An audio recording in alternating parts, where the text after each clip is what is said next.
Assalamualaikum warahmatullahi wabarakatuh. Alhamdulillah. Alhamdulillahilladzi khalaqal mauta wal hayata liyabluwakum ayyukum ahsanu amala. Wa huwal azizul ghafur. Asyhadu an la ilaha illallah wahdahu la syarikalah. Wa ashhadu anna Muhammadan abduhu wa rasuluhu sallallahu ala Muhammad.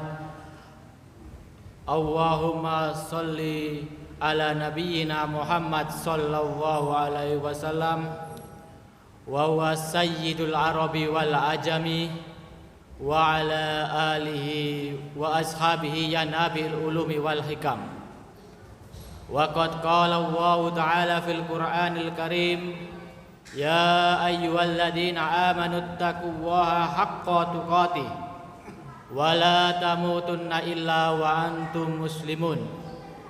Wa qala aidan fi ayatil ukhra, ya ayyuhalladzina amanu taqullaha wa qulu qawlan sadidan yuslih lakum a'malakum wa yaghfir lakum dunubakum wa may yuti'illah wa rasulahu faqad faza fawzan adzima. Para jemaah yang dirahmati Allah Subhanahu wa taala, marilah kita panjatkan puja dan puji syukur kita kehadirat Allah Subhanahu wa taala yang mana telah memberikan kita rahmat, hidayah dan nikmatnya sehingga kita bisa berkumpul di masjid ini menunaikan kewajiban kita sebagai umat muslim pada hari Jumat, yaitu sholat Jumat. Dengan kenikmatan-kenikmatan yang Allah berikan kepada kita ini, marilah kita senantiasa mempergunakannya dengan sebaik-baiknya, sehingga kenikmatan-kenikmatan yang Allah berikan kepada kita ini menjadi sebuah keberkahan di dalam kehidupan kita.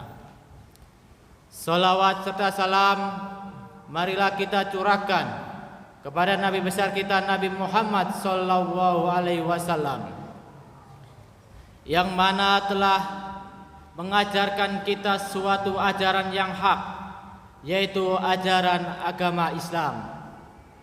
Dan dengan pengorbanan beliau, kita bisa mengetahui apa itu iman. Kita bisa faham apa hakikat dari ihsan. Dan juga dengan perjuangan beliau, kita bisa membedakan mana yang hak dan juga mana yang batil.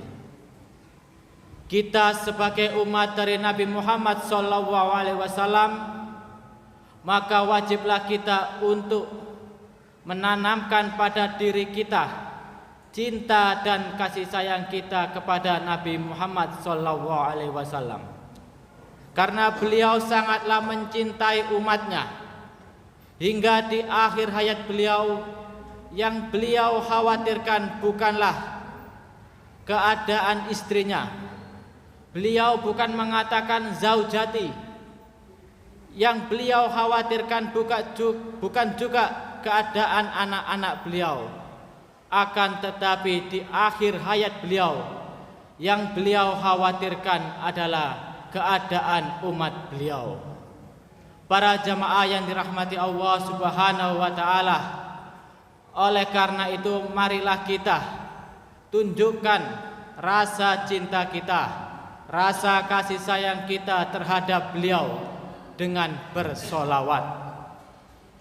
Karena sesungguhnya solawat ini merupakan suatu perintah Allah Subhanahu wa ta'ala, yang mana Allah pun mengerjakannya. Inna Allaha wa malaikatahu yusholluna 'alan nabi. Sesungguhnya Allah beserta para malaikatnya yusholluna 'alan nabi, bersolawat atas Nabi Muhammad. Di dalam tafsir Ibnu Katsir dijelaskan, qala al-Bukhari, salatullah sana'u alaihi indal malaika wal salatul malaika wa ad-du'a.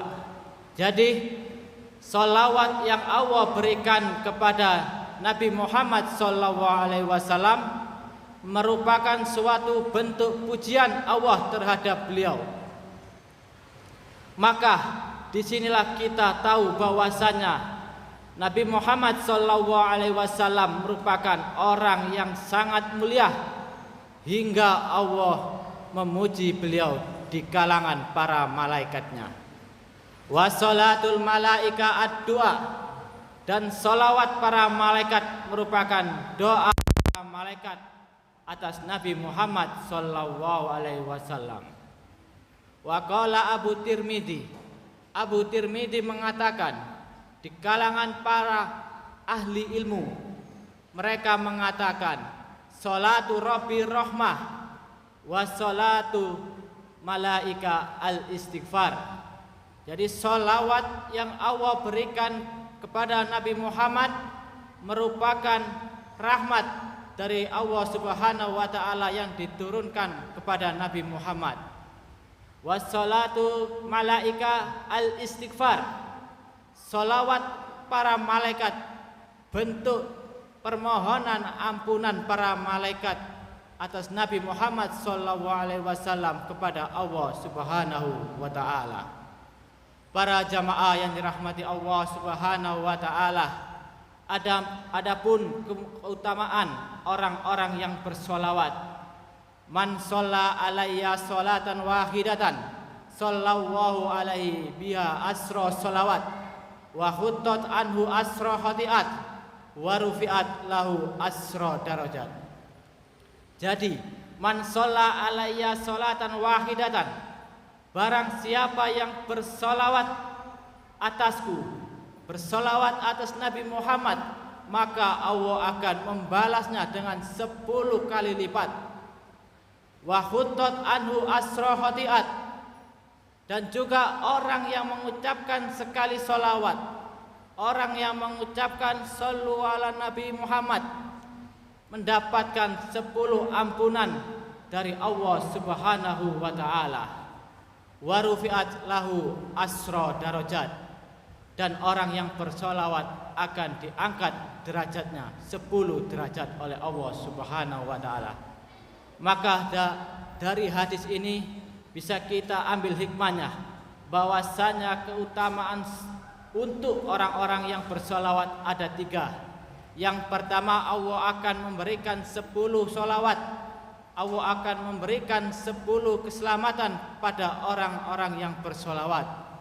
Dan yang kedua adalah Allah akan menghapus kesalahan-kesalahan orang-orang yang bersolawat. Dan yang ketiga adalah Allah akan mengangkat 10 derajat orang-orang yang bersolawat. Para jemaah yang dirahmati Allah Subhanahu wa taala, pada hari ini, hari Jumat, Sayyidul Ayyam, atau induk dari hari-hari yang lain adalah hari Jumat. Hari Jumat kita dianjurkan untuk memperbanyak salawat atas Nabi Muhammad SAW. Aksiru alayya minas salati fi kulli yaumil jum'ah, perbanyaklah kalian bersolawat atasku pada hari Jumat. Fa inna salata ummati tu'radu alayya fi kulli yaumil jum'ah, maka sesungguhnya salawat-salawat umatku, salawat-salawat umat dari Nabi Muhammad SAW ini akan dikumpulkan, akan diperlihatkan kepada beliau di setiap hari Jumatnya. Faman kana aksaruhum alayya salatan kana aqrabahum minni manzilatan. Maka barang siapa yang paling dekat, yang paling banyak bersolawat atasku, maka dia akan menjadi orang yang terdekat denganku ketika di hari pembalasan nanti atau hari kiamat. Para jemaah yang dirahmati Allah Subhanahu wa taala, oleh karena itu semoga dengan solawat-solawat yang kita bacakan atas beliau, pada beliau tersebut, kita mendapatkan syafaat ketika kita dihisab oleh Allah Subhanahu wa taala nantinya. Di dalam kitab Tijanud Dorori karya Syekh Ibrahim Al-Bajuri diceritakan, ada sekelompok orang-orang beriman.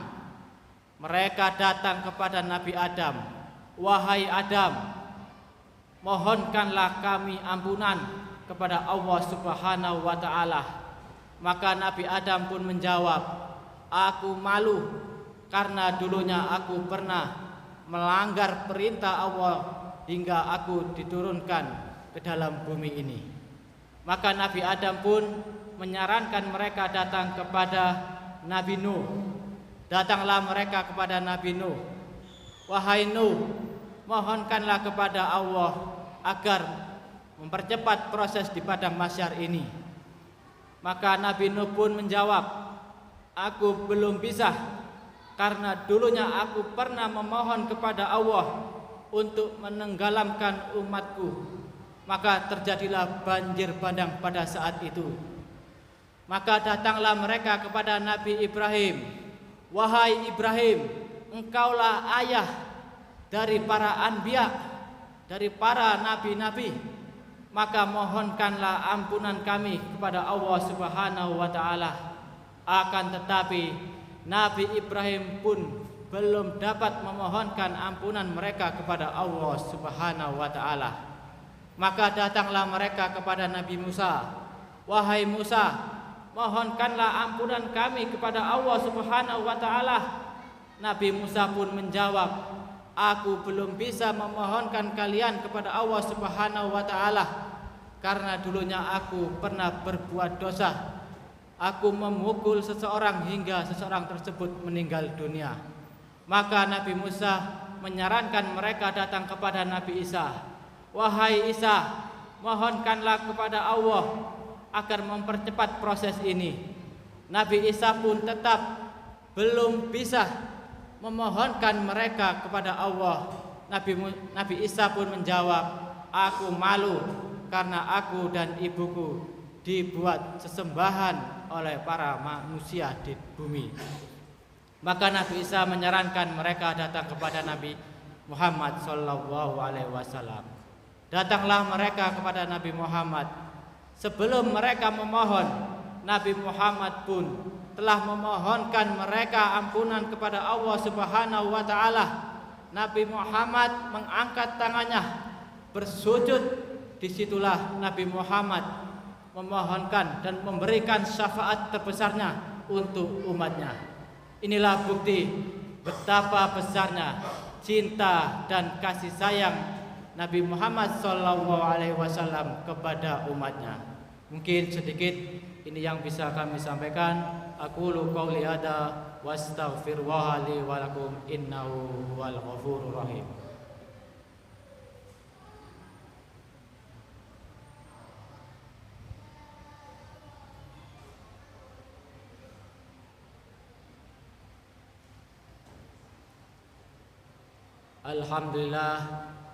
Alhamdulillahilladzi faddala ala bani adama bil ilmi wal amali.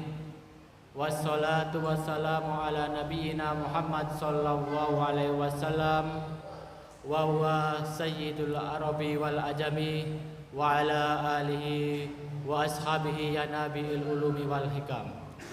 Para jemaah yang dirahmati Allah Subhanahu wa Ta'ala, kita hidup di dunia ini, marilah kita niatkan segala aktivitas kita di dunia ini dengan niatan ibadah lillahi ta'ala. Karena sesungguhnya kita diciptakan oleh Allah Subhanahu wa Ta'ala untuk beribadah kepadanya. Wa ma khalaqtul jinna wal insa illa liya'budun. Maka insya Allah ketika kita meniatkan segala aktivitas kita di dunia ini dengan niatan ibadah, maka keberkahan akan datang di dalam kehidupan kita. Pada hakikatnya seluruh manusia di bumi ini pastinya ingin berharap keberkahan di dalam kehidupannya, keberkahan di dalam harta bendanya, keberkahan di dalam keluarganya. Karena perlu kita ingat bahwasanya keberkahan adalah segala sesuatu yang mana mendorong manusia tersebut akan menjadi lebih taat, lebih bertakwa kepada Allah Subhanahu wa taala. Dan dengan keberkahan ini manusia tersebut akan pandai untuk mensyukuri nikmat yang Allah berikan kepadanya. Wa qala innallaha wa malaikatahu yusholluna 'alan nabi ya ayyuhalladzina amanu shallu 'alaihi wa sallimu taslima. Allahumma shalli ala Muhammad wa ala ali Muhammad. Allahumma fir lil mu'minina wal mu'minat wal muslimina wal muslimat al ahya'i minhum wal amwat faya qadiyal hajat. Allahumma inna nas'aluka salamatan fid din wa afiyatan fil jasad wa ziyadatan fil ilmi wa barakatan fil rizki wa taubatan qablal maut wa rahmatan indal maut wa maghfiratan ba'dal maut. Allahumma hawin alaina fi sakaratil maut walin najata minan nar wa afwa minal hisab. Rabbana hablana min azwajina wa dzurriyyatina qurrata ayun waj'alna lil muttaqina imama. Allahumma aslih lana dinina allati wa ismatu amrina wa aslih lana dunyana allati fiha ma'asina wa aslih lana akhiratana allati ilaiha ma'adina. Allahumma ja'alna hayatana ziyadatan min kulli khair waj'alna mautana rahatan min kulli syarr. Rabbana atina fid dunya hasanah wa fil akhirati hasanah wa qina adzabannar. Subhanaka rabbika rabbil izzati amma yasifun wa salamun alal mursalin walhamdulillahi rabbil alamin. Aqimis shalah.